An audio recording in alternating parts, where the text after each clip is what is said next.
இன்றைக்கி இந்த வீடியோவில் மிக முக்கியமான எச்சரிக்கையான ஒரு ஜோதிட ஆன்மீக தாள்களை தான் இப்போ இந்த வீடியோவில் கடகராசி நேயர்களுக்கு பார்க்க போகிறோம்.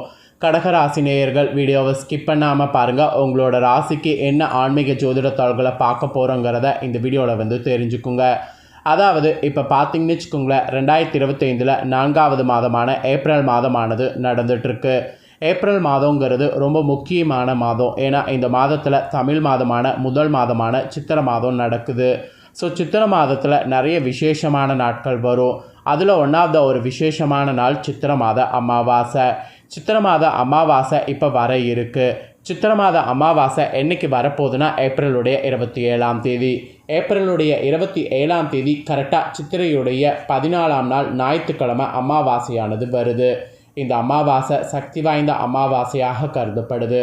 இந்த அமாவாசையில் ஏற்படக்கூடிய கிரக மாற்றங்கள் காரணமாக ஒவ்வொரு ராசிக்காரங்களுக்குமே தலையெழுத்து மாறும். அப்படி மாறக்கூடிய தலையெழுத்தை அந்தந்த ராசிக்காரங்க தெரிஞ்சு பலனடையணுங்கிறதுனால ஒவ்வொரு ராசிக்கும் என்ன தலையெழுத்து மாறும் அப்படிங்கிறத ஷேர் பண்ணிகிட்ருக்கேன்.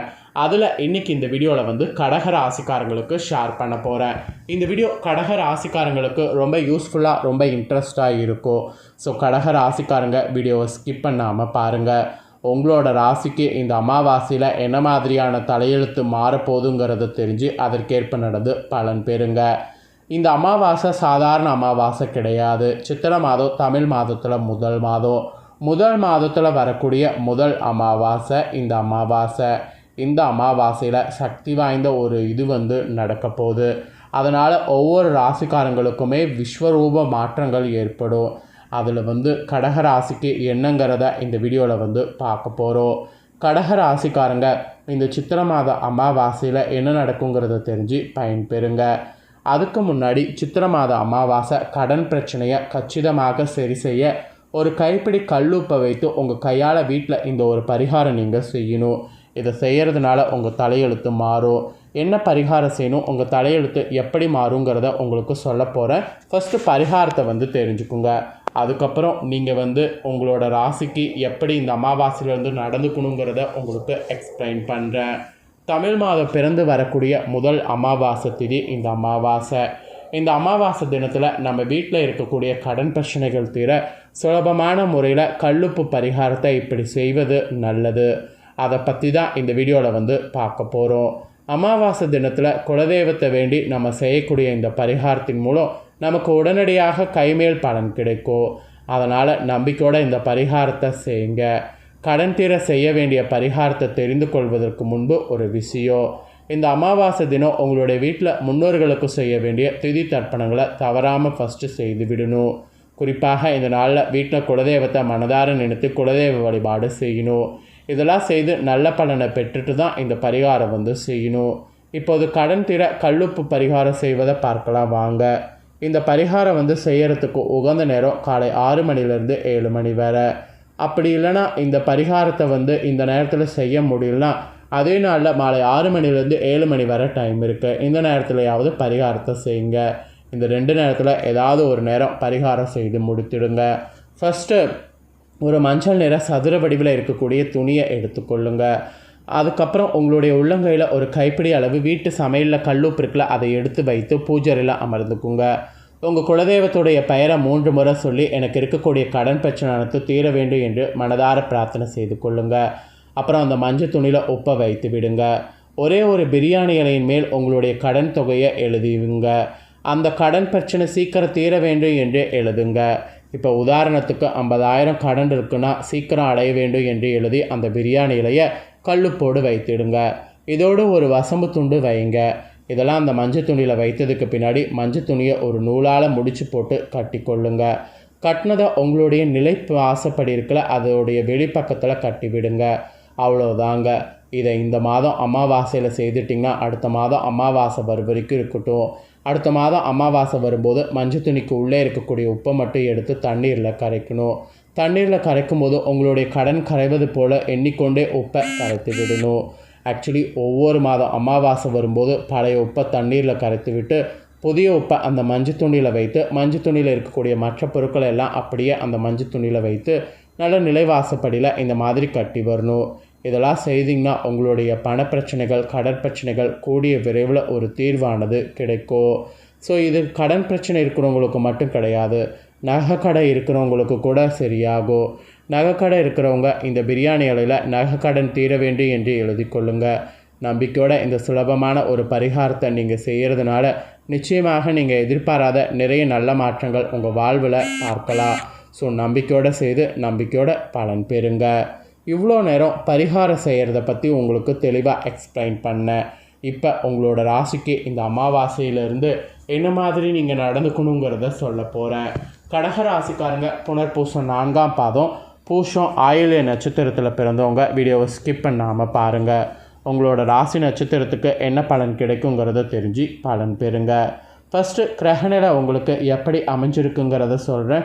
கிரகநிலை எப்படி அமைஞ்சிருக்குங்கிறத தெரிஞ்சுக்குங்க. தைரிய வீரியஸ்தானத்தில் கேது, அஷ்டமஸ்தானத்தில் புதன் சனி, பாக்கியஸ்தானத்தில் ராகு சுக்கிரன் சூரியன், தொழில் ஸ்தானத்தில் சந்திரன், லாபஸ்தானத்தில் குரு, அயனசைன போகஸ்தானத்தில் செவ்வாய், இந்த மாதிரி கிரகங்கள் உங்களுக்கு வரப்போகுது. அப்புறம் இந்த அமாவாசையில் கிரக மாற்றங்கள் ராகு கேது பயிற்சி, புதன் பயிற்சி இருக்குது.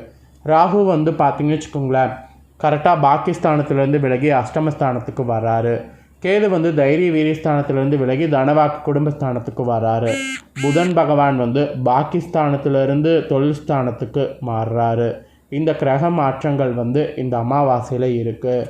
இதனோட அடிப்படையில் தான் நீங்கள் என்ன பலன்கள் பெறுவீங்களோ அதை ஜோதிடர்கள் கணிச்சிருக்காங்க. அதை நான் உங்களுக்கு இப்போ ஷேர் பண்ணுறேன், தெளிவாக தெரிஞ்சுக்குங்க.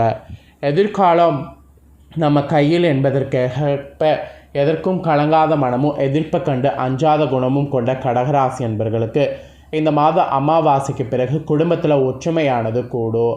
அரசாங்க அதிகாரிகள் வகையில் அனுகூலமான செயல்கள் உங்களுக்கு நடக்கும். அது மட்டும் இல்லாமல் பூமி தொடர்பான விற்பனை தொழில் வாய்ப்புகளை பெற்ற நீங்கள் சுமாரான அளவில் லாபமானது பெறுவதற்கு வாய்ப்பு இருக்குது. பெற்ற புகழோடு புதிய புகழும் உங்களுக்கு சேரும். ஆன்மீக எண்ணங்களில் மன ஈடுபாடு கொள்ளும்போது எதிரிகள் மறைந்திருந்து கெடுதல் செய்வதெல்லாம் உங்களுக்கு இருக்கிறதுனால கொஞ்சம் கவனமாக இருக்கணும். கவனத்தோடு இருந்தீங்கன்னா அதிலிருந்து தப்பிப்பது உங்களுக்கு முடியும். அதுக்கப்புறம் உத்தியோகத்தில் இருப்பவர்களுக்கு சொல்லப்பட்டிருக்கு.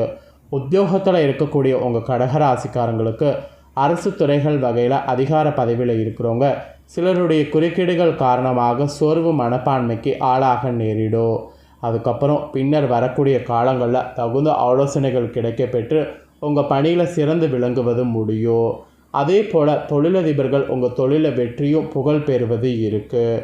ரியல் எஸ்டேட் செய்பவங்க உங்கள் தொழிலை வளர்த்து கொள்வது இருக்குது. தொழில் ரீதியாக புதிய ஆலோசனைகள் கிடைத்து தொழில் சிறக்க வழிகாட்டுவது உங்களுக்கு அமையும். வாகனங்களில் செல்லும் பொழுது மிகுந்த கவனத்தோடு செயல்படுவது நல்லது. வாகனங்களில் செல்லும்போது அந்த மாதிரி கவனத்தோடு செயல்பட்டிங்கன்னா பல இழப்புகள் ஏற்படாமல் தப்பித்து கொள்ளலாம். இது ஒரு அவேர்னஸ்க்காக இந்த அமாவாசையிலேருந்து உங்களுக்கு சொல்லப்பட்டிருக்கு. பெண்களுக்கு அரசு மற்றும் தனியார் துறைகளில் பணிபுரிய பெண்கள் சிறிது மந்தநிலை காண்பீங்க. அரசிடம் கேட்டிருந்த கடனுதவிகள் மற்றும் வரவேண்டிய நிலுவைத் தொகைகள் எளிதாக கிடைக்கும். பணிபுரியக்கூடிய இடத்துல இடைஞ்சல்கள் செய்யக்கூடிய நோக்கத்தோடு சிலர் செயல்படுவாங்க. அதை நீங்கள் கண்டு அவங்கள புறப்பணிக்கிறது தான் மெயின் நோக்கமாக நீங்கள் இருக்கணும். அப்புறம் கலைத்துறையில் இருக்கிறவங்களுக்கு கடன் வாங்கி செலவழிக்கக்கூடிய நிலை உண்டாகும். தொழில் ரீதியாக உங்களை புறந்தள்ள நட்போடு பழகியவர்களை முயற்சி செய்வாங்க. கடின உழைப்பை செயல்படுத்தினால் மட்டுமே முன்னேற முடியும். அதனால் இந்த அமாவாசையிலேருந்து கடின உழைப்பை செயல்படுத்த பாருங்கள். அப்புறம் அரசியல் இருக்கிறவங்களுக்கும் சொல்லப்பட்டிருக்கு. அரசியலில் இருக்கிறவங்களுக்கு பொதுமக்களுக்கு செய்ய வேண்டிய பணிகள் உங்களுக்கு நிறைவே காத்திருக்கு. ஏற்கனவே இருக்கக்கூடிய நல்ல பெயரை தற்காத்து கொள்வதற்கு இந்த காலகட்டம் மிகவும் உதவிகரமாக இருக்கும். அதே போல் மாணவ மாணவிகள் சிறப்பான பலனை காணலாம். நல்ல மதிப்பெண்கள் கிடைக்கும். மேல் படிப்பில் விரும்பிய பாடம் கிடைக்கும். வழக்கு விவகாரங்கள் உங்களுக்கு சாதகமாக இருக்கும். கைவிட்டு போன பொருட்கள் மீண்டும் கிடைக்கும். ஸோ இந்த மாதிரி அதிர்ஷ்டகரமான பலன்கள் உங்கள் ராசிக்கு கிடைக்கும் என்பது குறிப்பிடப்பட்டிருக்கு. இந்த அமாவாசையிலிருந்து உங்களோட ராசிக்கு என்ன பலன் கிடைக்குங்கிறத தெளிவாக இந்த வீடியோவில் ஷேர் பண்ணிட்டேன். ஷேர் பண்ணதை தெளிவாக இந்த வீடியோவில் உங்களோட ராசிக்கு நீங்கள் தெரிஞ்சிருப்பீங்க. தெரிஞ்சதுக்கேற்ப நடந்து பயன்பெறுங்க. நீங்கள் பார்த்து தெரிஞ்சு பயனடைகிறது போல் உங்கள் ஃப்ரெண்ட்ஸ் ஃபேமிலி இருக்கவங்களும் பார்த்து தெரிஞ்சு பயனடையணும்னு நினச்சிங்கன்னா வீடியோ லைக் பண்ணி ஷேர் பண்ணுங்கள். வீடியோவை உங்கள் ஃப்ரெண்ட்ஸ் ஃபேமிலியில் இருக்கிறவங்களும் பார்க்கட்டும். அவங்களும் அவங்களோட ராசி கடகராசியாக இருந்ததுன்னா இந்த தாள்களை தெரிஞ்சு இதற்கேற்ப நடந்து பலன் அடையட்டும். நெக்ஸ்ட்டு நம்ம சேனலில் நிறைய முக்கியமான வீடியோ போடப்படும். அதை எல்லாத்தையுமே உடனுக்குடனே தெரிந்து கொள்ள மறக்காமல் நம்ம சேனலை சப்ஸ்கிரைப் பண்ணுங்கள். கூட பெல் பண்ண ப்ரெஸ் பண்ணுங்கள். அதை பண்ணிட்டீங்கன்னா நான் போகிற மற்ற அப்டேட்டான வீடியோலாம் உடனுக்குடனே தெரிஞ்சு பயனடையலாம்.